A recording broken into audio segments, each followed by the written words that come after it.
कक्षा 6 अभ्यास 1 ए। तो प्रश्न दिया है पहला, नीचे दी गई संख्याओं को अंकों में लिखिए। तो जो अंक दिए गए हैं वो शब्दों में लिखिए, आपको अंकों में लिखना है। तो पहला आपका है 427, दूसरा 3501, तीसरा 115, चौथा आपका है 79,029। दूसरा प्रश्न दिया है, नीचे दी गई संख्याओं को शब्दों में लिखिए।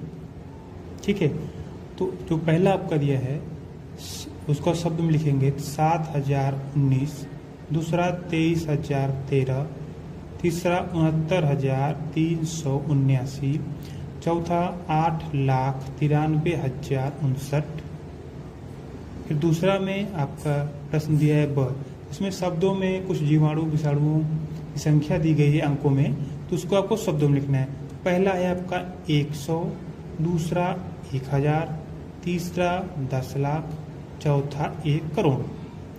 तीसरा प्रश्न जो आपको दिया है इसमें कुछ संख्याएं लिखी हुई हैं, उनको आपको बताना है कि किस किस अंक का प्रयोग हुआ है। तो पहला आपका संख्या जो दिया था उसमें है 10। तो 10 में आपका प्रयोग है 1 और 0 का। फिर 11 दिया है तो 11 में केवल 1 ही का प्रयोग हुआ है, तो 1 ही लिखें। फिर 18 दिया है तो 18 में 1 और 8 का प्रयोग हुआ, तो 1 और 8 लिखेंगे। फिर 0 दिया है तो 0 लिखेंगे, 3 दिया है तो 3 लिखेंगे। अब आ गया आपका चौथा प्रश्न। चौथा प्रश्न में क्या दिया है कि 1, 2, 3 से बनने वाले 3 अंकों की सभी संख्याएं लिखिए। तो हम लिखेंगे 1, 2, 3 से बनने वाली 3 अंकों की सभी संख्याएं निम्न है। तो हम लिखेंगे पहले 1, 2, 3 123, फिर 132, 231, 213, 312 और 321। तो पांचवा प्रश्न दिया है आपका, तो इसमें पूछ रहा है कि 0, 3, 5 से बनने वाले 3 अंकों की सभी संख्याएं लिखिए। तो हम लिखेंगे, तो आपका आएगा 305, 350, 503 और 530।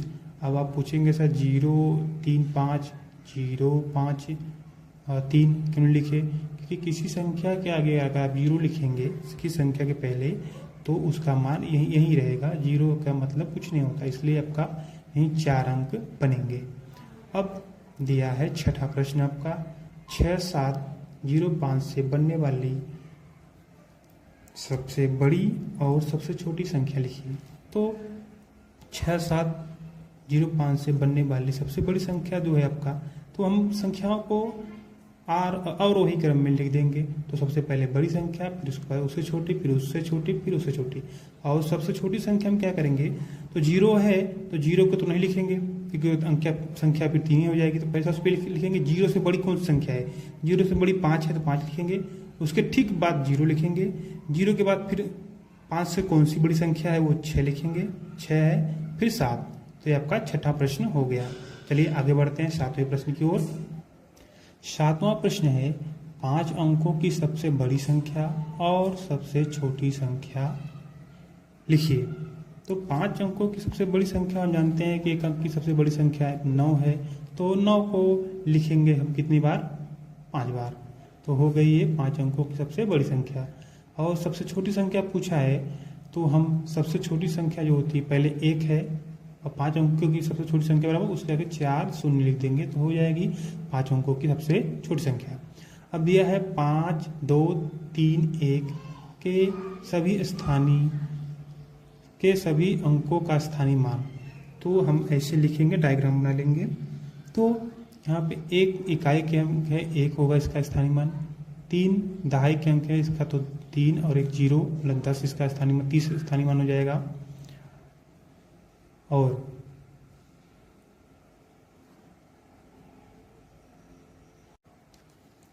2 जो है 100 के स्थान पे, मतलब सैकड़े के स्थान पे, तो 2 के साथ 2 0 लग जाएंगे। 5000 के स्थान पे है तो अब इसका स्थानीय 5000 हो जाएगा। ये आपका हो गया 8वां प्रश्न।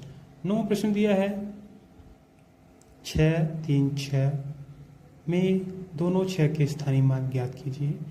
तो 6 का पहले 6 का इकाई वाले 6 का स्थानीय मान 6 हो जाएगा। दूसरा सैकड़े के स्थान पे मतलब 100 के स्थान पे, तो इसका आपका स्थानीय मान 600 हो जाएगा। अब आपका आ गया प्रश्न नंबर 10 में दिया 3 3 3 4 मतलब 3334 में 3 के विभिन्न स्थानीय मान ज्ञात कीजिए। तो हम लिखेंगे, तो यहाँ पे 4 का तो पूछा नहीं है, तो फिर 3 का लिखेंगे। यहाँ पे 3 दहाई के स्थान पे तो इसका 30 हो जाएगा। ये सैकड़ा के स्थान पे इसका 300 हो जाएगा। ये 1000 के स्थान पे इसका 3000 हो जाएगा। अब पूछा है विभिन्न 3 के स्थानीय मानों का योगफल, तो हम इसको तीनों को आपस में जोड़ देंगे तो आपका आ जाएगा 3330, इसका योगफल हो जाएगा। अब 11वां प्रश्न जो पूछा है आपका 22,222 में प्रत्येक 2 का स्थानीय मान और उनका योगफल। तो पहले स्थानीय मान से ऊपर दिए गए प्रश्नों के अनुसार निकाल लेंगे। तो 2, 20, 200, 2000 और 20,000 हो जाएगा। तो जब जोड़ेंगे आपस में इन सबको तो आपका आंसर आएगा वही सेम जो ये संख्या है, वही मतलब 22,222 आपका आंसर हो जाएगा। अब बढ़ते हैं अंतिम प्रश्न की ओर। 12वां प्रश्न जो आपका है उसमें दिया है 545 में प्रयुक्त दोनों 5 के स्थानीय मान और उनका अंतर ज्ञात कीजिए। तो हम पहले स्थानीय मान निकाल लेंगे। तो हमने स्थानीय मान निकालना सीख चुके हैं। तो पहले 5 का स्थानीय मान 5 होगा और इसका स्थानीय मान 500 होगा। तो अब ये कम है ये ज़्यादा है, तो इसको हटा देंगे तो आपका 500 में से -5 आ जाएगा। तो आपका स्थानीय तो उत्तर आ जाएगा आपका 495, मतलब 5 के दोनों स्थानीय मानों का अंतर आपका 495 हो जाएगा। तो आपका ये एक चैप्टर समाप्त हुआ बच्चों। धन्यवाद। नमस्कार दोस्तों, आज हम पढ़ेंगे कक्षा 6 अभ्यास 1 का बी। इसमें जो है प्रश्न दिया है निम्नांकित सारणियों में रिक्त स्थानों की पूर्ति कीजिए। सारणी के नीचे 4 विकल्प दिए गए हैं जिसमें केवल एक ही सही है। सही विकल्प चुनकर रिक्त स्थानों की पूर्ति कीजिए। तो दिया है 4, 5, 6, 7, 8। उसी तरह दिया है 23, 24, 25, यहाँ पे खाली स्थान है और 27 दिया है। तो 23, 24, 25 पर 26 आएगा, 26 लिखेंगे। दूसरा प्रश्न दिया है 9, 8, 7, 6, 5 मतलब घटते हुए क्रम में लिखा है। उसी तरह से 35, 34 बीच में खाली जगह वहाँ पे 33 आएगा, 32, 31 हो जाएगा। फिर लिखा है निम्नांकित प्रश्नों के 4 विकल्प दिए गए, सही उत्तर छांटकर लिखिए। तो पूछा है 13 की अनुवर्ती प्राकृतिक संख्या क्या होगी। तो अनुवर्ती संख्या वो संख्या होती है किसी संख्या के बाद आने वाली संख्या उसकी अनुवर्ती संख्या होती है तथा उसके पहले वाली संख्या उसकी पूर्ववर्ती संख्या होती है। अनुवर्ती का एक और नाम है उत्तरवर्ती, इसे हम अनुवर्ती या उत्तरवर्ती कहते हैं। तो दिया है 13 का अनुवर्ती प्राकृतिक संख्या क्या है। 13 के बाद क्या आते हैं 14, तो 14 सही है। फिर लिखा है 27 की पूर्ववर्ती प्राकृतिक संख्या, 27 के पहले क्या आता है 26, तो 26 सही है। फिर लिखा है 6 की अनुवर्ती प्राकृतिक संख्या, 6 के बाद क्या आता है 7 आता है, तो लिखेंगे यहाँ पे केवल 7, ये वाला आंसर सही है। फिर लिखा है 15 की पूर्ववर्ती प्राकृतिक संख्या, तो 14 होगी जो 15 से पहले आती है। फिर चौथा प्रश्न दिया है निम्नलिखित कथनों में सत्य और असत्य छांटिए। तो लिखा एक सबसे छोटी और प्राकृतिक संख्या है, तो यह सत्य है क्योंकि एक से छोटी कोई संख्या नहीं होती है। फिर संख्या रेखा पर निरूपित किसी प्राकृतिक संख्या की दाहिनी ओर की प्राकृतिक संख्या उससे छोटी होती है, यह असत्य है क्योंकि जब संख्या रेखा हम खींचेंगे तो 0 से जब दाहिनी ओर जाएंगे तो संख्याएं उससे इधर से बड़ी होंगी उधर, लेकिन इसमें लिखा है छोटी होती है, तो यह असत्य है। लिखा है 101 से बड़ी क्रमागत संख्याएं 102, 103, 104 है, यह तो सही है क्योंकि कम से आए 1, 2, 3, 102, 103, 104, इसलिए यह सत्य है। फिर लिखा है 23 एक प्राकृतिक संख्या है, असत्य है। फिर प्राकृतिक संख्या में कोई संख्या सबसे बड़ी नहीं होती है, यह भी सत्य है क्योंकि कोई भी संख्या कितनी बड़ी हो उसमें अगर एक जोड़ेंगे तो उससे बड़ी संख्या प्राप्त हो जाती है। फिर पांचवा प्रश्न दिया है 9,999 की अनुवर्ती प्राकृतिक संख्या क्या है। तो मतलब इसके बाद आने वाली संख्या क्या है, तो इसमें एक अगर जोड़ेंगे हम तो लिखेंगे 9,999 की अनुवर्ती संख्या, वर्ती संख्या बराबर लिखेंगे। जब इसमें जोड़ेंगे हम तो हो जाएगा आपका 10,000। क्या इधर है सैकड़ा हजार 10,000।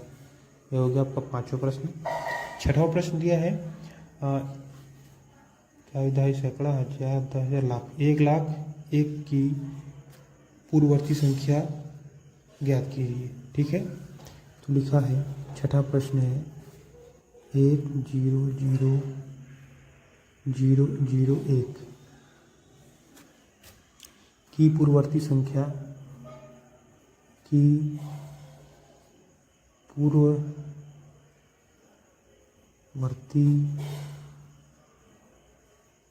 संख्या बराबर हम लिखेंगे।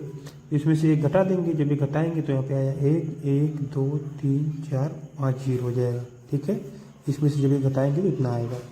फिर लिखा है संख्या रेखा खींचिए और उस पर 1 से 9 तक की प्राकृतिक संख्याएं प्रदर्शित कीजिए। तो सातवां प्रश्न है, तो पहले हम एक रेखा खींच लेंगे इस तरह से। इसमें हमको प्राकृतिक संख्या दिखाना है। तो मान लो बिंदु 1 हो गया 1 0, फिर यहाँ पे 1, फिर यहाँ पे 2, फिर यहाँ पे 3, फिर यहाँ पे 4, यहाँ 5, यहाँ पे 6, यहाँ पे 7, उसके बाद 8 और इसको थोड़ी बड़ी कर लेंगे हम, यहाँ पे 9 हो जाएगा। ठीक है, फिर आपका उसके बाद जो है आठवां प्रश्न दिया है। आठवां जो प्रश्न दिया है इसमें 4 अंकों की छोटी से छोटी प्राकृतिक संख्या लिखिए और उसकी पूर्ववर्ती संख्या ज्ञात कीजिए। पहले तो लिखेंगे हम 4 अंकों की सबसे छोटी संख्या, लिखेंगे 4 अंकों की सबसे छोटी संख्या बराबर पे लिखेंगे 1, उसके आगे लिखेंगे 1 2 3, 1,000 हो गई। अब इसकी क्या ज्ञात करना है हमको, इसकी पूर्ववर्ती संख्या। तो इसमें से हम एक हटा देंगे तो लिखेंगे उसकी, यहाँ पे लिखेंगे 1,000 की पूर्ववर्ती संख्या। एक घटाएंगे 999 हो जाएगा। ठीक है, फिर लास्ट प्रश्न दिया है 6 अंकों की बड़ी से बड़ी प्राकृतिक संख्या लिखकर उसकी अनुवर्ती प्राकृतिक संख्या ज्ञात कीजिए। तो लिखेंगे 9वां प्रश्न, ये लिखेंगे 6 अंकों की सबसे बड़ी संख्या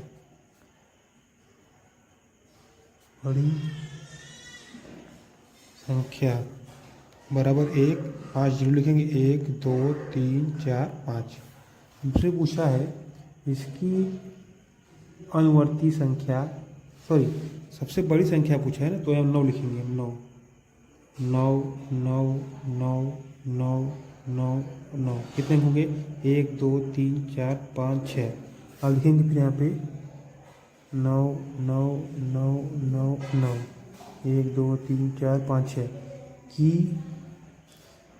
अनुवर्ती संख्या बराबर,